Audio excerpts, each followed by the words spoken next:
যখন ওই ওই সামরিক লাস্ট যখন আওয়ামী লীগ ওই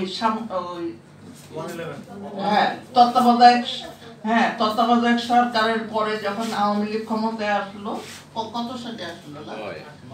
9 সালে, 2000। হ্যাঁ, তারপরে একটা মিটিং ডাকা হলো সেইখানে ওই শ্রমিক মিনিস্ট্রি অফ ওই যে ইন্ডাস্ট্রিয়াল পুলিশ করার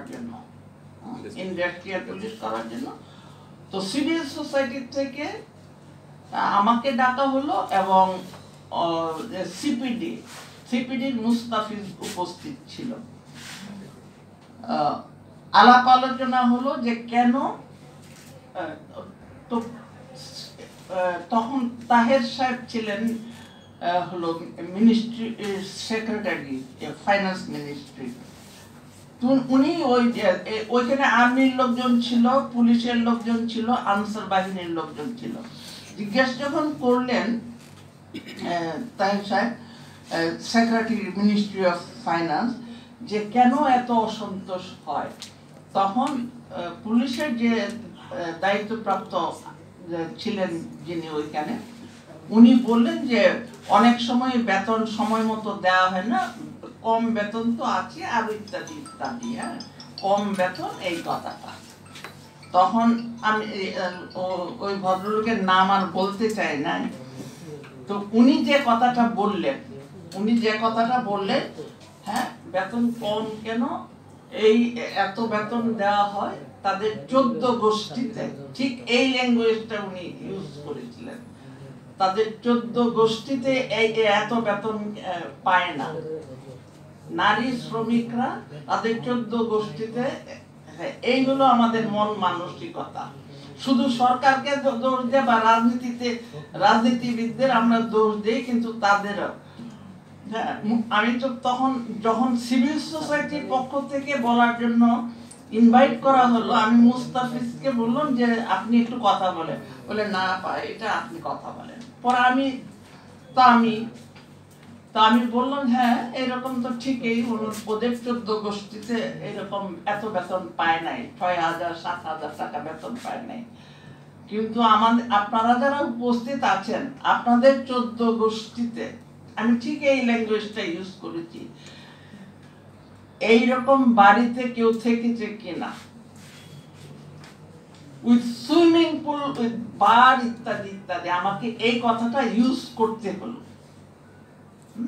তো সুতরাং এই ঝগড়াঝাটি গুলা হয় না যে তা না, কিন্তু আরেকটা জিনিস আপনাদের বুঝতে হবে, আমরা যখন তৃণমূলে কাজ করি, মার্কেট কমিটিগুলোর সঙ্গে আমরা নেগোশিয়েট করি, আমরা প্রশিক্ষণ দিচ্ছি নারীদের, হ্যাঁ, বিভিন্ন ট্রেডে কাজে, তখন আমরা মার্কেট কমিটিগুলো ঢাকা থেকে শুরু করে বিভিন্ন জায়গায় কমিটিগুলোর সঙ্গে আলাপ করতে হয় যে নারীদের জন্য বসার জন্য জায়গা দিতে হবে। আমি এটা 90-এর দশকের কথা বলতেছি।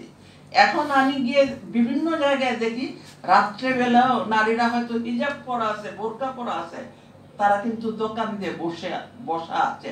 সুতরাং এই নেগোসিয়েশন গুলো করছি বলেই কিন্তু, এই কথাগুলো আমরা বলছি বলেই কিন্তু নারীরা কিন্তু এখন অগ্রসর হয়ে আসছে, কিন্তু এটা যথেষ্ট না।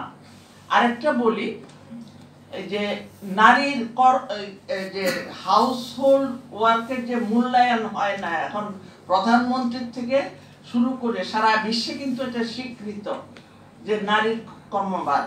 এটা আমি এমনিতে বলছি না, আমি বলি, আমি 95 থেকে 97 পর্যন্ত আমি বিআইডিএস এ একটা প্রজেক্টে কাজ করেছি, পপুলেশন, নিউ ইয়র্কের পপুলেশন কাউন্সিলের একজন ডেমোগ্রাফারের সাথে। তো ওইখানে কয়েকটা গ্রামে আমরা 3 বছর কাজ করেছি। সেইখানে দেখা গেছে যে কিছু লোক পুরুষ পাওয়া গেছে যে তারা 1 বছর 2 বছর পর পরে বউ বদলায়, হ্যাঁ, বা 1-2 বছর বউ থাকে না। তাদের সঙ্গে স্টাডি করে যেটা দেখা গিয়েছে, যখন তাদের ঘরে বউ থাকে তাদের ইনকামটা বেশি থাকে, আর যখন থাকে না তখন তাদের ইনকাম কম হয়, এবং এটা জানা গেল যে তখন তাদের কাজের সময়টা, বাইরে ইনকামের কাজের সময়টা কম, ঘরের কাজগুলো তাদের করতে হয়। সুতরাং এটা কিন্তু যে আমরা যে এমনি থিওরি আউরে বলছি তা না, আমাদের প্র্যাকটিক্যাল এক্সপিরিয়েন্স থেকে আমরা বলছি। আর বিদিশা যে কথাটা বলছেন, এবং আমরা সবাই বলি যে ইউরোপ, আমেরিকা বা যেগুলাকে আমরা উন্নত দেশ বলি, সেইখানে যে শারীরিক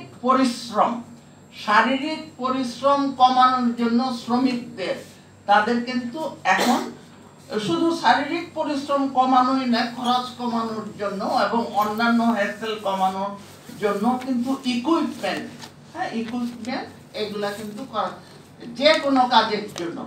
কিন্তু দুঃখজনকভাবে আমরা এখনো দেখি যে আমরা আমাদের সুইপাররা বা আমাদের কাজের, আমরা যারা ওই গ্রাসরুট লেভেলে যারা কাজ করে তাদের, বা হাউস হোল্ডে যারা কাজ করে তাদের জন্য ইকুইপমেন্ট কিন্তু ওইভাবে নাগালের মধ্যে আনা হয় না। সুতরাং এই অনেকগুলো জিনিস কিন্তু, অনেকগুলো দিকগুলো কিন্তু আছে যে শারীরিক ভাল লাগা করার জন্য এই কাজগুলো কিন্তু আমাদের করা দরকার, এবং এইখানে ইনভেস্টমেন্ট করা দরকার। আর আরেকটা হচ্ছে গত বছর বাংলাদেশ ব্যাংক সহ ইবিএল আমাদের কিছু নারী নেত্রীদের এবং যারা নারী উদ্যোক্তা বা বিজনেস, নারী উদ্যোক্তা মানে বড়, ওইখানে আলোচনা হচ্ছিল, এবং তারা বলছে না আমরা তো নারীদের জন্য এত টাকা বরাদ্দ রেখেছি, কিন্তু এটা ইউজ হয় না। বরাদ্দ রাখলে কি হবে, তারা কোল্যাটারাল চায়। আমার উত্তরাধিকারে কোনো, আমার সম্পত্তির অধিকার, আমার কোনো সম্পত্তি নাই, আমি কোল্যাটারাল কিভাবে দিব? হ্যাঁ, সুতরাং আমি এক কথায় বলছিলাম যে দেখেন, বককে যদি একটা বড় প্লেটে পানি দেন, বক কিন্তু খেতে পারবে না। আর শিয়ালকে যদি পানি দেন একটা এরকম কলসিতে, শিয়াল পানি খেতে পারবে না। সুতরাং আপনাদের বরাদ্দ রাখলেই হবে না, পানি রাখলেই হবে না, খেতে যাতে পারে সেই ব্যবস্থাটা করতে হবে। এবং তাদেরকে আমরা জিজ্ঞেস করেছিলাম কোন নারী উদ্যোক্তা ডিফল্টার হয়েছে কিনা, বলে না হয় না। আমি বললাম তাহলে কেন দিবেন না আপনারা? সুতরাং এই আলাপ আলোচনা, এই ঝগড়াঝাটিটা কিন্তু হবে, কিন্তু আমরা করলেই শুধু হবে না, সমাজের অনেক, বিশেষ করে মিডিয়ার লোকজন যদি আপনারা এইখানে অগ্রসর হয়ে আসেন, তাহলে এটা কিন্তু রেজাল্টটা আরো ভালো হয়।